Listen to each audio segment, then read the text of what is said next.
श्री गुरुवे नमः।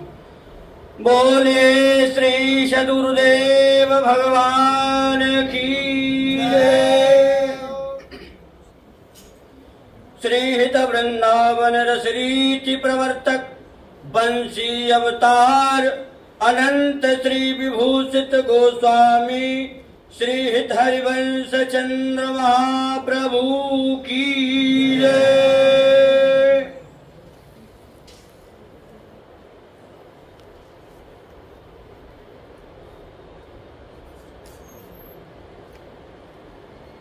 राधा वल्लभ संप्रदाय के सखी भाव से मिलते जुलते आकार वाला एक मंजरी भाव का उल्लेख श्री रूप गोस्वामी जी ने उज्ज्वल नीलमणि कृष्ण वल्लभा प्रकरण में किया है। श्री कृष्ण के प्रति ब्रज सुंदरियों की प्रेम काममय भक्ति को काम रूपा भक्ति कहा गया है।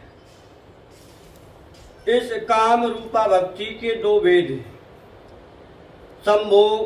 संभोगेच्छामयी अर्थात साक्षात उपभोगात्मक कांता भावनायिका, तदभावेक्षात्मिका संभोगेच्छा अनुमोदनमयी कांता भाव। यूथेश्वरी नायिकाएं संभोगेच्छामयी हैं और सखियां वे हैं जो केवल उनके भाव का अनुमोदन करती हैं। ब्रज की संपूर्ण सुंदरियां कृष्ण कांता हैं, चाहे वे यूथेश्वरी हों अथवा उनके भाव का अनुमोदन करने वाली सखियां। इन सखियों में कुछ समस्नेहा है, अर्थात उनकी श्री राधा कृष्ण में समान प्रीति है। कुछ श्री कृष्ण स्नेहाधिका है और कुछ श्री राधा स्नेहाधिका है। श्री राधा स्नेहाधिका सखियों को मंजरी कहती है। मंजरियों की विशेषता यह है कि वे श्री कृष्ण का स्वप्न में भी अंग संग स्वीकार नहीं करती।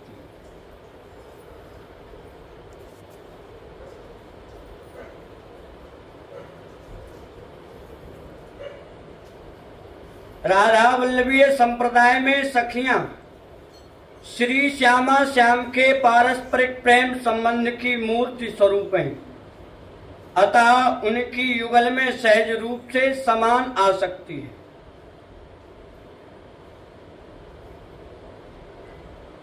किंतु प्रेम में भोग की प्रधानता होने के कारण सब सखियां श्री राधा चरण प्रधान है। गौड़ीय सिद्धांत में श्री कृष्ण परात्पर तत्व हैं एवं अन्य उपास्य स्वरूप उनकी ही विभिन्न शक्तियों के विलास हैं। इसके विपरीत राधा वल्लभीय संप्रदाय में हित किंवा प्रेम रस परात्पर तत्व के रूप में प्रतिष्ठित है एवं सब उपास्य उसी के विभिन्न अंगों भोक्ता भोग और प्रेम संबंध के सहज रूप हैं। सखियों में भोक्ता भोग्य श्री श्यामा श्याम का प्रेम संबंध मूर्तिमान हुआ है। ये सब सखियां श्री राधा किंकरी एवं इनमें गौड़ीय संप्रदाय की सखियों की भांति सम स्नेहा श्री कृष्ण स्नेहादिका एवं श्री राधा स्नेहादिका का विभाजन नहीं है। इन सब सखियों की श्री कृष्ण में आसक्ति उनकी स्वामिनी श्री राधा के नाते के कारण है। सखियों के प्राणनाथ श्री श्यामा और श्यामा के प्राणनाथ श्री श्याम सुंदर हैं। सखियों के प्राणनाथ श्री श्यामाजू और श्यामा के प्राणनाथ श्री श्याम सुंदर हैं।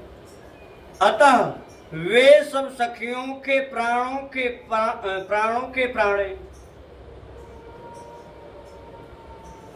भोक्ता भोग के प्रेम संबंध की मूर्ति होने के कारण सखियों के हृदय में दोनों का प्रेम झलकता रहता है, किंतु प्रेम के क्षेत्र में भोग की प्रधानता होती है, अतः सखियों का राधा पक्षपात अविचल बना रहता है।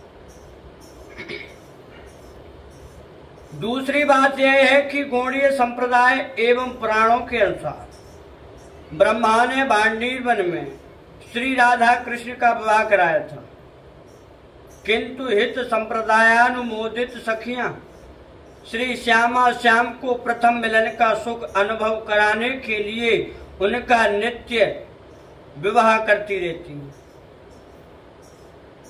राधा वल्लभीय धर्म में जिस प्रकार पुराणों के राधा कृष्ण प्रेम की दो मधुरतम अभिव्यक्तियों के रूप में सामने आते हैं, उसी प्रकार पुराणों की सखियां भी इस धर्म में एक नया व्यक्तित्व ग्रहण कर लेती हैं। यहाँ सखियों के नाम वेशभूषादि वही है जो पुराणों में वर्णित है। ध्रुवदास जी ने रस मुक्तावली में पुराणों के आधार पर ही सखियों का वर्णन किया है और आरंभ में ही कह दिया है, नाम बरन सेवा बसन जैसे सुने पुराण, ते सब ब्योरे सो कहूं अपनी मति अनुमान। नाम बरन सेवा बसन जैसे सुने पुराण, ते सब ब्योरे सो कहूं अपनी मति अनुमान। किंतु यह सब होते हुए भी वे पुराणों की सहचरियां नहीं है। इस संप्रदाय में वे परात्पर प्रेम का एक रूप विशेष है और प्रेम विहार के लिए उतना ही आवश्यक है जितने अन्य दो रूप श्री राधा और श्याम सुंदर।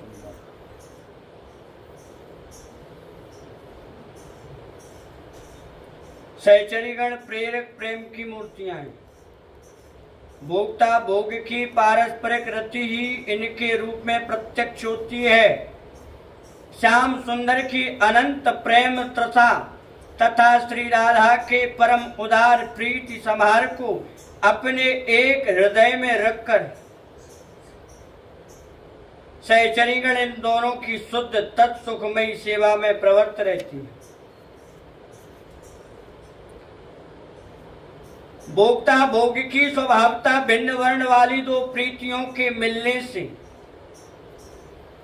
इस नवीन प्रकार के अत्यंत मनोरम प्रीति स्वरूप की रचना हुई।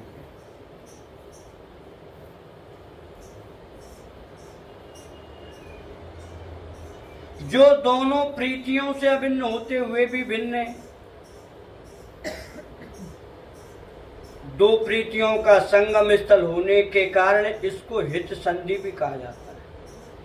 प्रेम के क्षेत्र में हित संधि की स्थिति को सोदाहरण समझाते हुए मोहन जी कहते हैं, इस प्रेम की अद्भुत गति है और इसका प्रकाश अनेक प्रकारों में होता है। दो शरीरों की एक परछाई किसी ने न सुनी होगी। दो शरीरों की एक परछाई किसी ने न सुनी होगी, किंतु युगल के बीच में जिसको हम सखी कहते हैं, किंतु युगल के बीच में जिसको हम सखी कहते हैं वह दो तन की एक परछाई।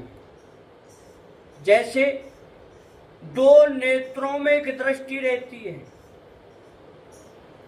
वैसे ही इन दोनों के बीच में सुखदायी सखी।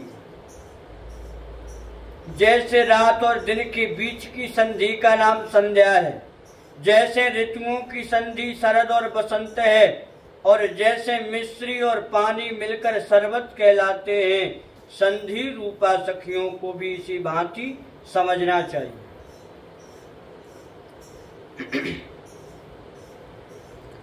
अद्भुत गतिया प्रेम की या मेरी अनेक दूतन की, काहू सुनी परछाई है दुहन बीच सखी यह नाही, दुहु तन की एक परछाही। त्यों दुहु बीच सखी सुखदाई, दुहने नन जो दीठ रहाई। साज संध जो निसी दिन माही, शरद बसंत ऋतुन में आही। मिश्री पानी शरबत ज्यों के, संधि सहेली समझो त्यों के।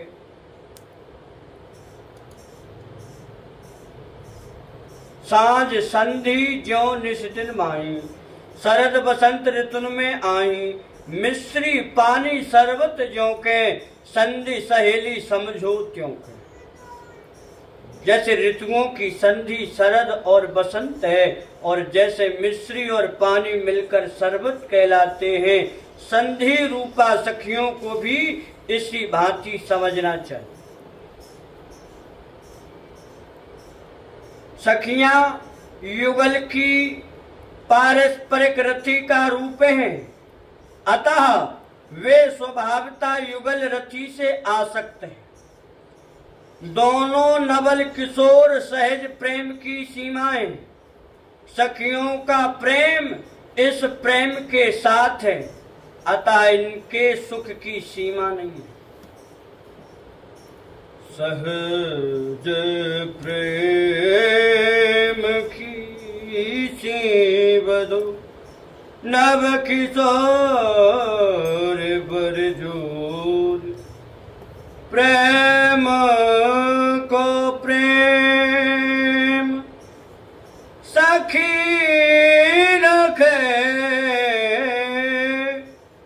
तिहि सुख को नहीं हो।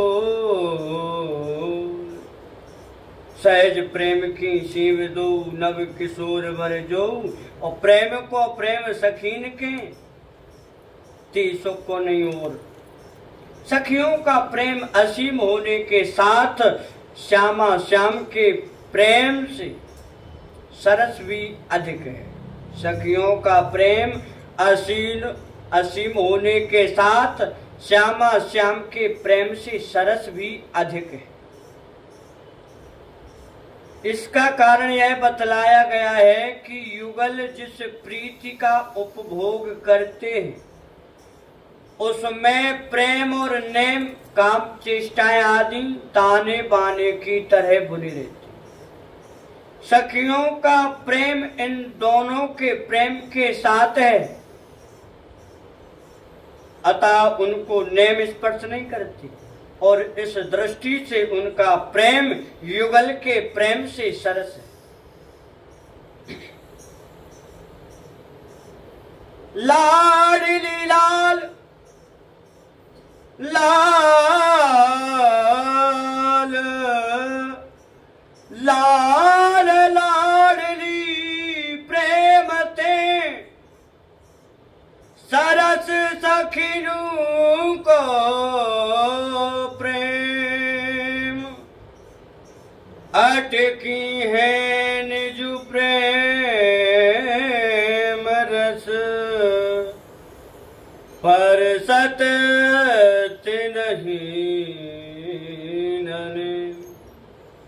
लाड़ लाडली प्रेम ते, सरस सखीन को प्रेम। अटकी है निज प्रेम रस, पर सत तिन्हि नन्हे। सखियों को प्रेम के नेम तो स्पर्श नहीं करते, किंतु वे जीवन धारण उन्हीं का चयन करके करती हैं। ध्रुवदास जी कहते हैं, युगल के नेत्रों की सैन और चपल चितवन रूपी परम सुंदर मोतियों को सखी हंसनी नेत्र भर भर कर चुगती रहती। नैन सैन चितवनी चपल, मनु मुक्ता छबियेन। सखी सबे मनु हंसनी, चुगत है भरी भरी नैन। सैन और चपल चितवन रूपी परम सुंदर मोतियों को सखी हंसनी नेत्र भर भर कर चुपती रहती। इस प्रकार वृंदावन रस रीति में सखियों का स्वरूप काव्य जगत के सामाजिक से मिल जाता है और वे सामाजिक की भांति एकात्म भाव से युगल के प्रेम रूप का आस्वाद करती है। किंतु दोनों में बहुत बड़ा भेद यह है कि सखीगण युगल की प्रेम लीला की प्रयोगकृत भी है। उनकी इच्छा राधा माधव की रुचि के साथ इतने सहज भाव से अभिन्न बनी हुई है कि ध्रुवदास जी ने सखियों को युगल की इच्छा शक्ति कहा है। स्वभावतः युगल सखियों की इच्छा के अधीन है। इच्छा शक्ति रूपी सखीगण संपूर्ण रसमय क्रीड़ाओं की प्रयोग करते हैं और वही सबके हृदय में क्रीड़ा के अनुरूप भाव उत्पन्न करते हैं। कर बाबत सब ख्याल इच्छा शक्ति सखी तहाँ उपजावत ती काल भाव सवन की ते सोई। सखियों की लीला प्रयोजकता का एक सरस उदाहरण हित प्रभु ने अपने एक पद में दिया है।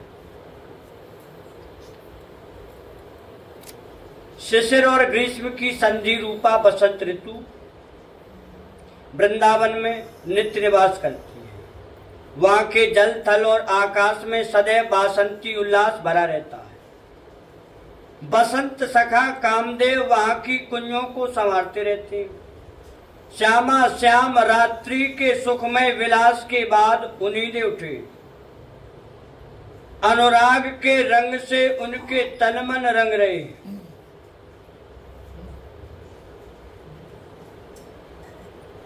श्री राधा वल्लभ लाल की जय।